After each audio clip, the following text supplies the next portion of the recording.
G'day. You'll learn some Australian English vocabulary and expressions so that you can talk to and understand an Aussie. And be prepared for some really bad Aussie accents in this episode of Aprender Inglés con Razy Craig, mate.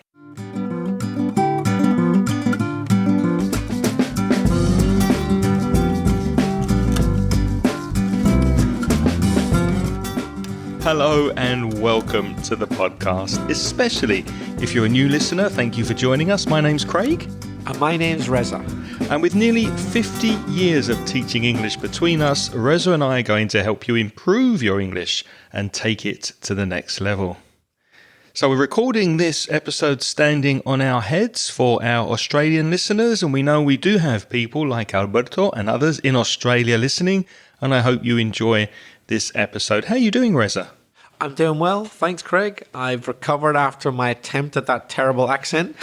I've got it out of my system. I apologize to anybody who knows anything about Australia. You will immediately have seen that our accents were terrible. Yes, and I don't know why, but when I do speak about Australian English, I just like to try to do the Australian accent, even though I'm very bad at it.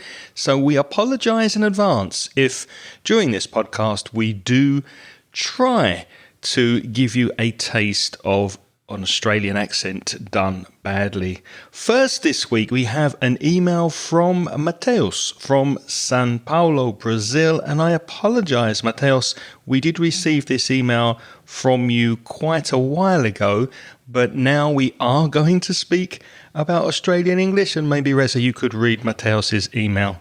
So he writes, "Hi Reza and Craig. I've been listening your podcast." Ooh, that hurts. That's €5. We'll explain in a second. I'll go on. I'm just reading, right? This isn't what I would write, but he said, "I've been listening your podcast since last November, and my English has been improving a lot. Thanks for your excellent work. I'd like to recommend a theme for a future podcast. Could you talk about Australian English? Muchas gracias y obrigado."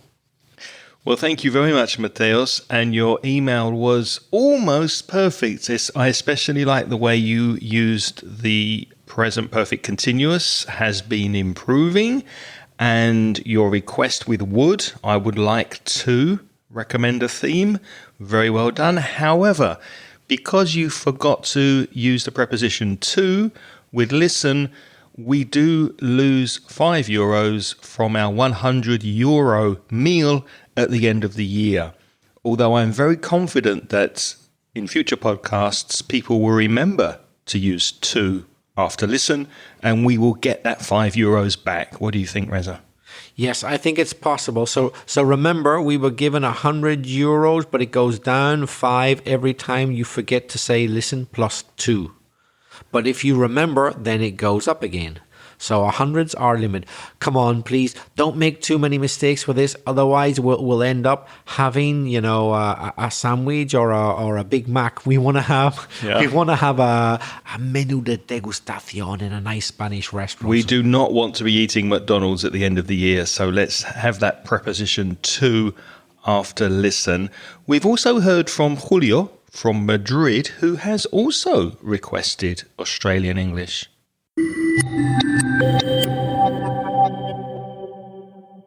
Hello Reza, hello Greg. This is Julio from Spain, Madrid. I'm currently living in Bristol, England, since almost 2 years ago. I consider myself very alcoholic about your podcast because I really enjoy since I started to live here. So I have a question for you, if it's possible to answer it. I would like to know, because in a couple of months, I'm going to go to Australia to live there for 1 year. And I would like to know the difference between the British vocabulary and the Aussie vocabulary, if it's that possible. I know that some words are different, so the most popular words, if it's that possible. Thank you very much. Keep doing your amazing job. Thank you.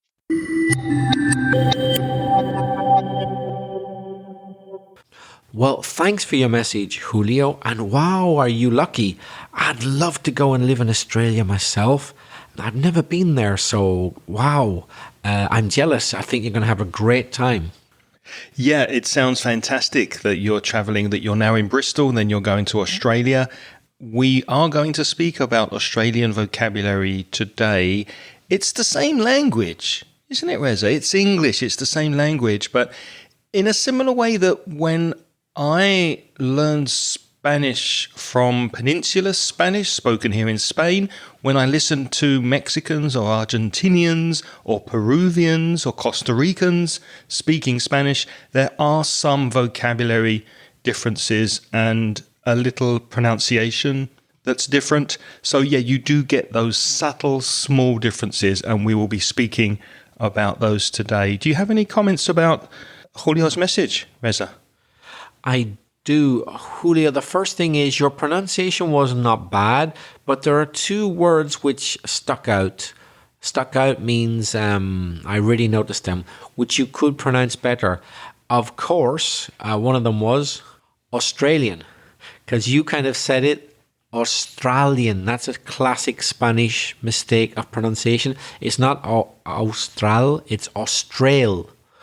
So that letter A in the middle of Australia or Australian, A is pronounced A. Of course, the vowels in English, as I'm sure you know by now, all listeners, have no fixed rules of pronunciation. Every word is like a world in itself. But in this word, it's Australia or Australian. And another word, amazing. You said like amazing. Australian and amazing. And the tenses, Julio, there was a little bit of confusion, I think, when you were speaking about how long you have been in Bristol, because you used the time expression ago. So let's be very clear. The time expression ago is almost always used with the past simple, things in the past that are not connected to now. For example, you moved to Bristol 2 years ago. When you moved, it happened 2 years ago. That's not connected to now. You can also say, I went to Bristol 2 years ago. If you're using the present perfect from 2 years ago until now, so all of that time that has passed during those 2 years, including today, I have been living in Bristol for 2 years. You can also use the present perfect simple. I have lived in Bristol for 2 years. So don't confuse the present perfect with the past simple, and the time expression ago is with the past simple. Well, Craig, shall we get started and see if we can help Julio? Yeah, Julio, one thing that you will definitely hear when you go to Australia is the greeting good day. It's often written G''day. It's good day, but it's said quickly. There's the contraction good day. So good day, mate. A mate is like friend or buddy or pal. So good day, mate is a very common way of greeting someone, saying hello to someone in Australia. Yes, as soon as you hear that, you presume the speaker is going to be Australian, because in Britain, in Ireland, in America, in Canada, all those countries, we don't tend to greet each other with that expression. We would either say good morning or good afternoon, good evening, but not good day. Strangely, in Britain, if you say good day, it sounds very old-fashioned. Good day to you, sir. Good, exactly. Good day to you, sir. Very formal. Good day to you, sir. Good day, madam. It sounds like something from 100 or 200 years ago, but not in Australian English. It's different. In Australian English, it's the informal standard greeting, and it tends to be followed by the informal word, mate. Good day, mate. But don't be surprised if you read in old English literature, good day to you, sir. But it will be old-fashioned English. Probably in a book by Dickens, Charles Dickens or something. If someone apologizes to you in Australia and you want to say it's okay, don't worry, it's no problem, you can use the expression no worries, mate. No worries, mate. That word mate is often heard in Australian English as a way of being informal and friendly to another person. So you're walking in the street and you hit somebody accidentally, you say, "Oh, sorry." You probably will hear, "No worries, mate. No worries." Another very common expression you definitely will hear if you go to Australia is good on ya. Good on you, but pronounced good on ya, which means cheers, thanks, or informally in Britain, people might say nice one. So when somebody's been nice to you, they've done something nice, you say good on ya. So if you're in a pub and someone brings you a beer and they've bought you a beer and you take the beer, say, "Oh, good on you, mate." Actually, we say that in Belfast as well. Not as much as in Australia, but quite often we say in Belfast, good on you. Mm-hmm. Would you ever say it in England? Possibly. I don't think it's very common, but you might hear it, yeah. Whereas in Australia, it's extremely common. The next one I haven't heard before, but it is, I think, quite often said in Australia. Have you heard of this, Reza? Rotten mongrel. Yeah. Rotten mongrel, mongrel. And it's used when you criticize someone. How would you use that? Can you give an example? Imagine some kids have painted on a teacher's car or something like that, and he comes out and catches them and he goes, "Oh, you rotten mongrels." Very, very common. If you're going to the beach in Australia, don't forget your thongs, thongs.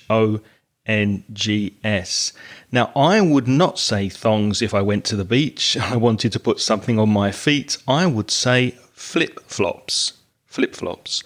If you're a Spanish speaker, flip-flops are chanclas, and they are the kind of shoes you wear that don't have a top, so they're open, and you wear them when you go to the beach and on the sand. Now, a thong in British English is very, very sexy underwear for ladies. So it's quite funny to me when I hear the word thongs, the last thing I would think about is something for my feet. The next word is a new one for me. I learned it while doing my research. Pokies. Pokies. Pokies. In other words, slot machines. So a slot is a little hole. So you put a coin, you put money in a slot machine, or in Australia, a pokey. So if you play the pokies, you're playing the slot machines. Like what people do in Las Vegas, they put coins one after the other in the machine. They're playing the pokies. If you want to see a list of these words, this vocabulary is on our website, inglespodcast.com/409 for this episode 409. Our next one is very, very familiar if you're from the UK, and Reza and I are both from the UK, and we're quite used to being called POMs, P-O-M-S, or POMmies, P-O-M-M-I-E-S, and that's Australian slang for British people. So when an Australian calls me a POM, that just means I come from the UK, I'm British. And then the reverse, what British people call Australians, so British slang for an Australian, is an Aussie. Well, actually, I would say that even Australians use that to describe themselves, right? An Australian has no problem being called an Aussie, or being called Aussie. British people also use the word Aussie for an Australian, and the country itself, Oz. So you may have heard of The Wizard of Oz, right? That famous film. But also Oz is a slang word for the country, Australia. Sometimes you hear down under. Down under because it's in the southern hemisphere. So I'm from down under means I'm from Australia. There are several expressions you can use if you want to express your surprise or maybe shock. You're surprised at something. One is crikey, C-R-I-K-E-Y. Crikey. Crikey, I didn't expect that. Another one is struth, S-T-R-E-W-T-H. Or another expression that you may hear is stone the crows. Crows are birds, And if you throw stones at them, you're stoning the crows. But that idiom is used to express surprise. So if I said to you, Reza, this week my electricity bill is nearly €400, you might say, Stone the crows, mate. stone the crows, mate. Crikey. It's true. That's a lot of money.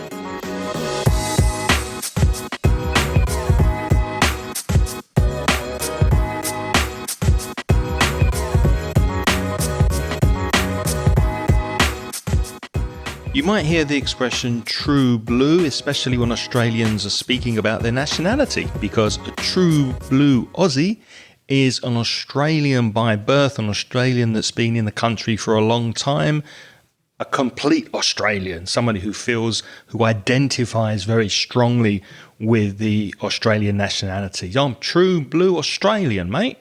There's a lovely expression that I really like, but you'd probably only hear it in Australia, and that's fair dinkum, F-A-I-R, new word, D-I-N-K-U-M.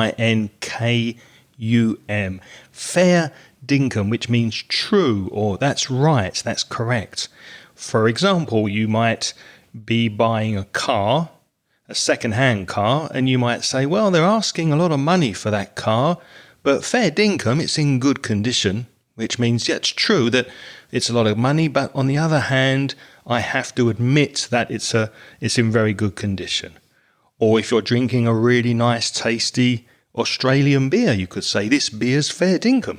This beer's really good. Although, to be honest, in my opinion, that's unlikely.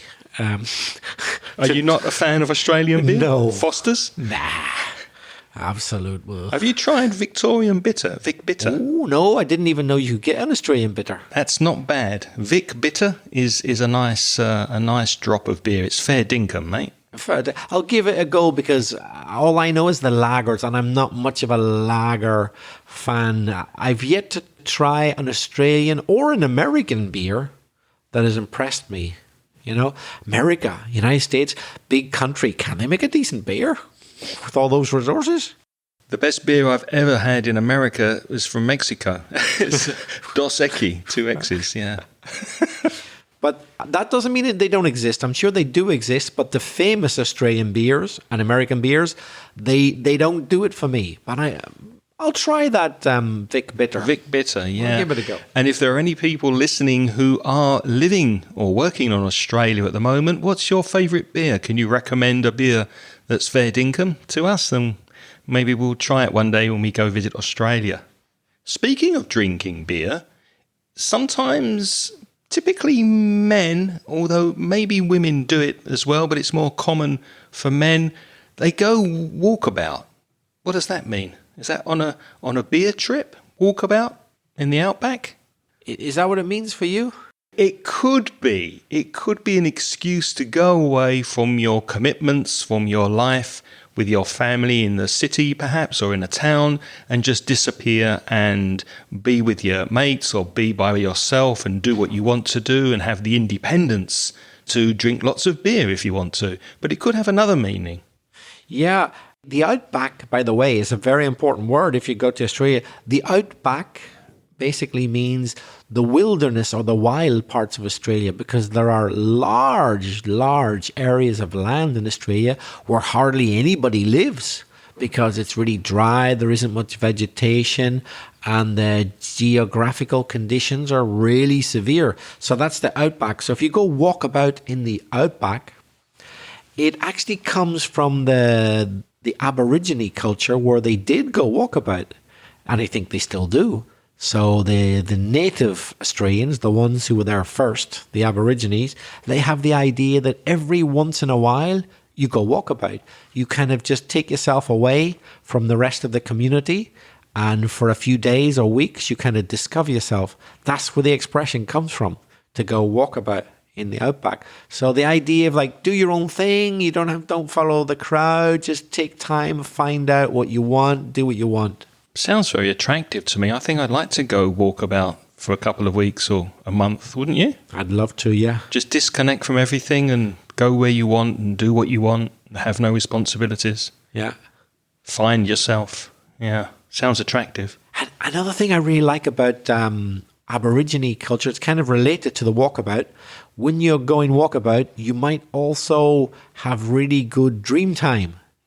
And Aborigine dream time is a concept which really fascinates me. Is that connected to drugs? No, not necessarily, no. In Aborigine culture, they believe traditionally that when you dream, you really are in another dimension.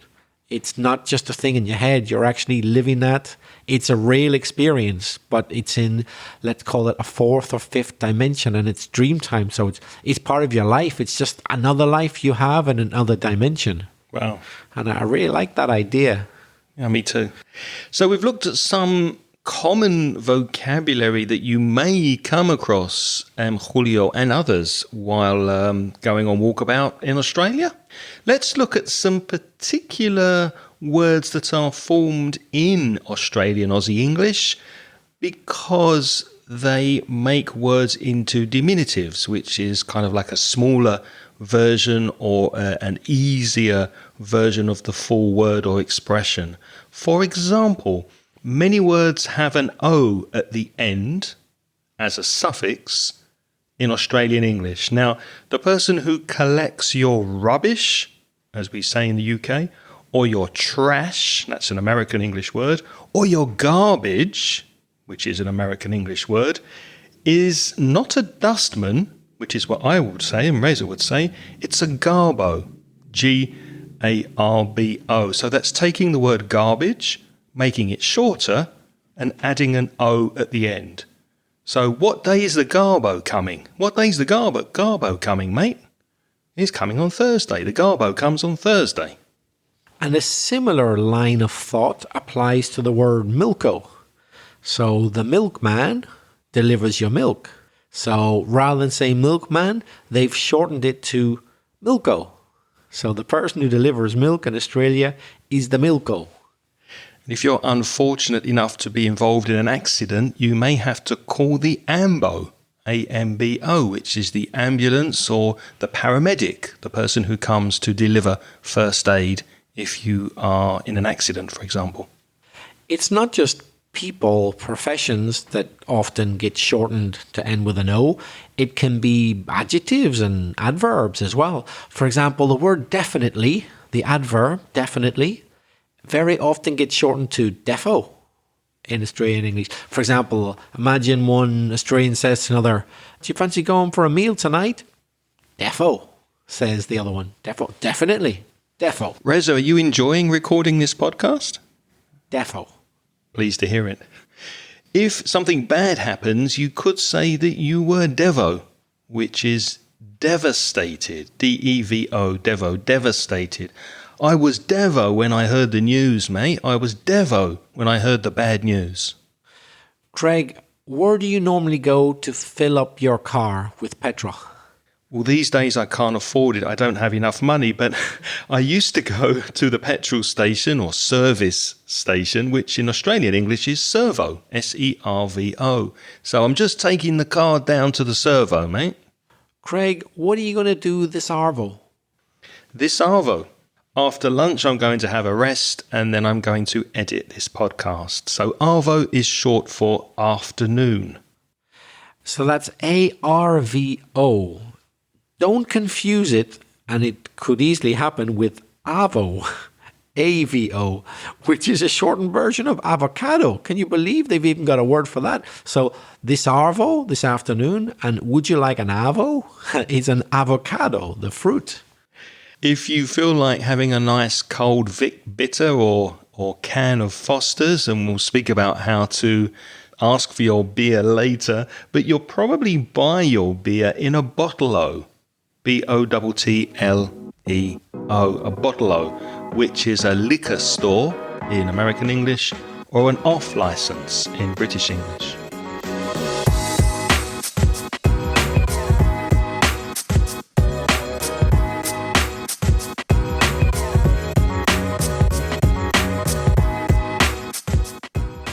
So we've seen lots of words there which end in O, lots of diminutives, shortened words. There are others, a lot of them, which end in Y or sometimes IE. Y or IE, which has the same pronunciation.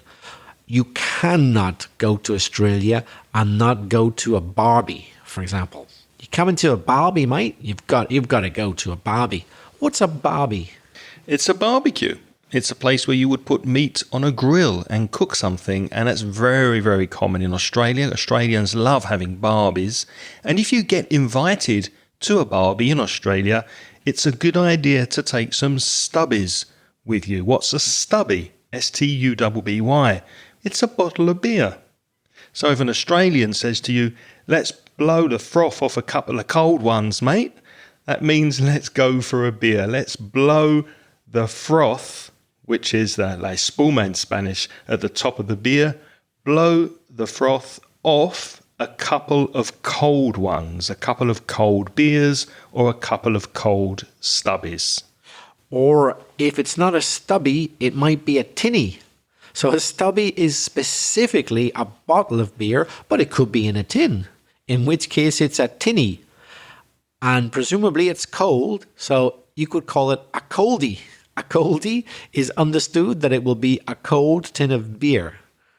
Most of these words are typically Australian, and I wouldn't probably use them in my everyday English, but I would use the next one. I would say mozzie. Lots of mozzies around here. Would you, Reza?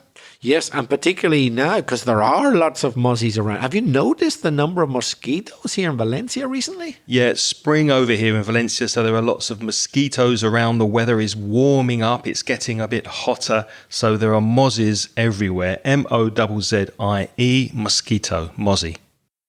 The next word we've got, I might occasionally use oldies, parents. The oldies, the parents are coming round to visit, so we better tidy the house or they'll start criticizing us. Let's get ready for the oldies. Would you ever say that? No, but I like it. I do like referring to older people as oldies. It's very, like Australians, very straight, very down to earth, and very literal. I like it. Now, if I were working in the UK and I felt ill, I felt sick, I would probably say I'm going to phone my boss and ask for a day off sick. A day off sick, or a sick day. However, in Australia, they just call it a sickie. And I haven't heard that in the south of England where I'm from, but I have heard it used in the north of England around the Liverpool area. But it's more used in the expression to throw a sickie. Have you heard to throw a sickie? To throw a sickie or to pull a sickie? Yeah, but it's more specific, isn't it? It means you pretend, that means it's not true. Yeah. You pretend to be sick to get off work, but you're not really sick, right? Is that how you've heard it? Exactly, yeah. To throw a sickie or pull a sickie, or in Australian English, it's a sickie. It's a day off sick. Now, you'll want to make sure you've got undies if you go on holiday in Australia, or in fact anywhere in the world, let's be honest. You'll need to pack your undies, your underwear. Your undies, pants and your socks. Your pants, all of those things. And if you want to use the bathroom in Australia because you need to go to the toilet, you could ask for the dunny. D-U-N-N-Y. Now, I think this is from when the toilet was outside the house, because I'm pretty sure that the dunny is an outside toilet. And then I think it started to be used in colloquial Australian English for the toilet anywhere. Can I use the dunny? Can I use the toilet? If you want to eat in the morning, you might have to ask for brekkie, spelled B-R-E-K-K-Y, but that really means breakfast. So your brekkie is your breakfast. And if you are going to use your laptop computer, you could refer to it as your lappy, L-A-P-P-Y. I'm just going to open my lappy for a few minutes and do some work. Another one I've heard is lippy, L-I-P-P-Y for lipstick. Oh, yeah. So there are many diminutives that you could shorten the word and add a Y sound at the end, and it's just easier to say. And if you're in Australia, there's a good chance it's going to be very sunny because it's a very sunny, very hot country. So you'll need your sunnies. You might have guessed already that I'm referring to sunglasses. Yes, sunnies. So remember those diminutives with Y or IE, very, very common in Australia. Let's look at a few other words that you may come across. This first one for chicken, I hadn't heard. It just appeared in our research, and it's chook, CHOOK, chook. Had you heard that before? Yeah, I'd heard it once or twice. Not often, kind of watching a TV series, yeah, Australian, but not in real life. Would you say like we've got chook for dinner or something like that? No, I think it's just really to refer to the animal rather than when it's meat. Okay. So, oh, look at those chooks out there running around, rather than the meat from the chicken on your plate. But the next word I definitely had heard, crook. Yep. Crook meaning ill. So a crook can be a delinquent, somebody does things illegally, but it can also be an adjective in Australia, which means ill. So I'm feeling a bit crook. I'm feeling a bit ill. A bludger, BLUDGER, is a lazy person. Oh, Reza, you bludger. Why don't you do some work? You're sitting there doing nothing, mate. You're a bludger. And as we said earlier, we'd only embarrass ourselves if we tried to do the accent. We can't. It's very difficult. But one thing I would highlight is, let's take the word bludger as an example. Sorry for my bad attempt, but an Australian would say something like bludger.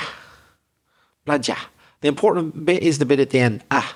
So ERs are particularly short in English. Anything which ends ER, OR, that type of thing. I find, because I'm Irish, and most North Americans would agree with me, that when English people from England say words like teacher, they could do with a bit more R there, like we do. But no, that's the English way of doing it. We've got our way of doing it. Well, in Australia, I would say there's even less hint of the R. Even less hint of it. So I'm really exaggerating. Imagine I'm an American. He's a teacher. Computer. Now I'm English. He's a teacher. He's got a computer. And now I'm Australian. He's a teacher. Got a computer. Computer.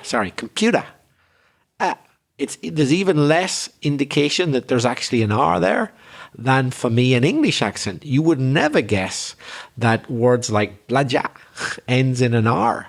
You would never guess it if you weren't used to the Australian accent. Would you agree? Yeah, I would agree. And I would add that it's not really that important how you decide to pronounce these words or the ending, the ER sound. What is important is that you understand when it is said to you. So if you hear the word teacher, you know it's teacher. So you need to understand the different ways that people pronounce these words so that you can reply and have a conversation.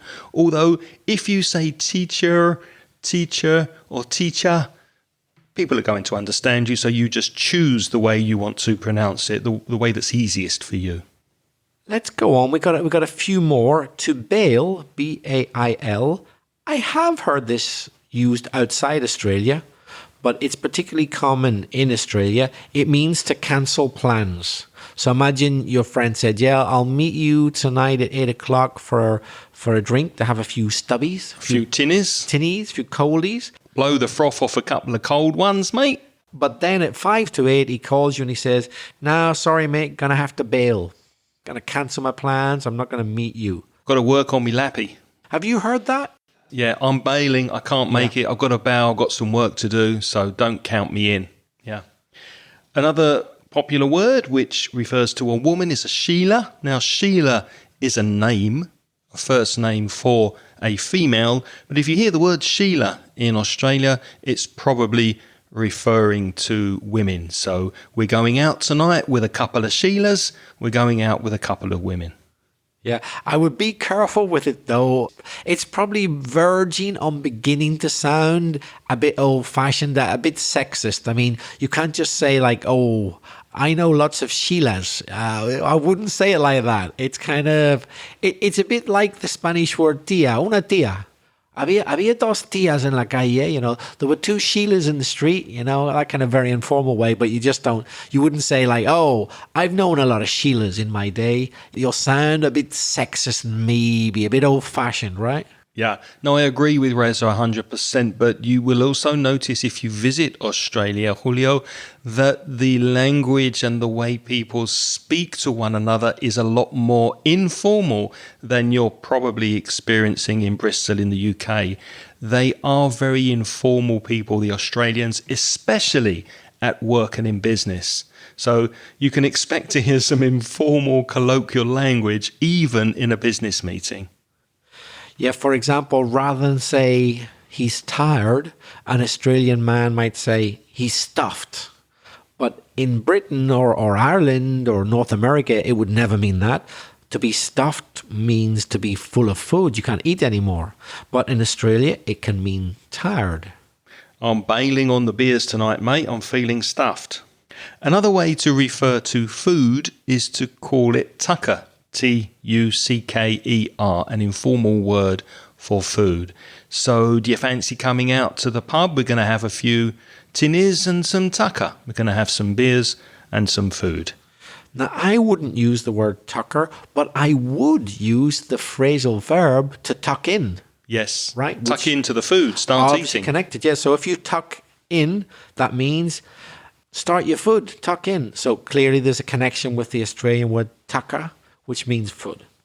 We're going to include a YouTube clip with some Australian accents. It's a humorous, funny clip that will hopefully get you in the mood, Julio, and anyone who's about to visit Australia, to listen to as much Australian English as possible before you go and get your ears adjusted to the way people speak. Can I just give one word of warning to anybody going down under? You might be going to Australia, or you might be going to that part of the world, Southeast Asia, and you hear someone speaking in an accent which seems to be Australian. Do not presume they are Australian until you've verified it. Ask them first. Because if they're from New Zealand, you've really put your foot in it. People from New Zealand... What does put your foot in it mean? Meter la pata. So people from New Zealand do not like to be thought of as Australian. It's kind of a love-hate relationship. They're very similar. The accent is very similar. And if you ask me, it's virtually impossible to tell them apart from the accent. But they seem to know quite easily from the accent who's Australian and who's from New Zealand. So don't presume the person is an Aussie. Ask them first, because if they're New Zealand born and bred, you may just have offended them. And when you ask the question, something I've learned is that when you ask the question, don't say, are you Australian or are you from New Zealand? Just say, where are you from? Where are you from is a very neutral way of asking people's nationality, and you will never offend anyone if you use the question, where are you from, mate? A similar thing, by the way, happens with people from the United States and Canada. You hear an accent, you think, oh, they got to be American. No, they're Canadian, and you've just put your foot in it if you said, oh, which part of America are you from? Eesh. Or Scottish and Irish as well. Be careful with that. So we hope you've found this episode useful, and if you are in Australia or about to visit, you're going to visit Australia, then hopefully you'll be able to use some of this vocabulary. We would love to hear from anybody who is currently living in Australia. Have we made any mistakes in this episode? We are not experts on Australian English, and if you have any more words you would like us to mention, then please get in touch. You can send us a voice message by going to speakpipe.com, speakpipe.com/English podcast. What about emails, Reza?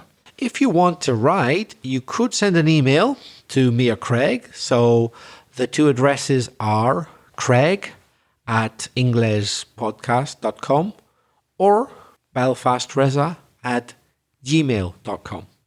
And if you're interested in a paid course to help you improve your English, you should defo go to the website store.mansioningles.net for information about paid courses in English. As always, we'd like to say thank you to the people who are helping us through the Patreon scheme. That's Patreon, Patreon. And what they do is they donate $1.20 per month. That's the minimum amount.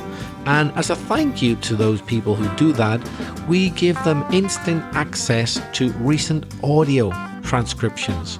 If you're interested, why not have a look at the link in the show notes? So it's patreon.com/inglespodcast and find out more. We'd like to say a big thank you to our recent supporter who has joined us this month. That is Mar Martin Moreno. Thank you very much, Mar, and to all of our wonderful Patreon supporters. We're about to go and have a couple of tinnies, so thank you very much for listening. Reza, before we go, what's next week? Next week we've got 8 more common colloquial expressions. So we look forward to that next week. Until then, have a wonderful week. Thank you for listening. It's goodbye from Reza. And it's goodbye from Craig. The music in this podcast is by Pitts. The track is called See You Later.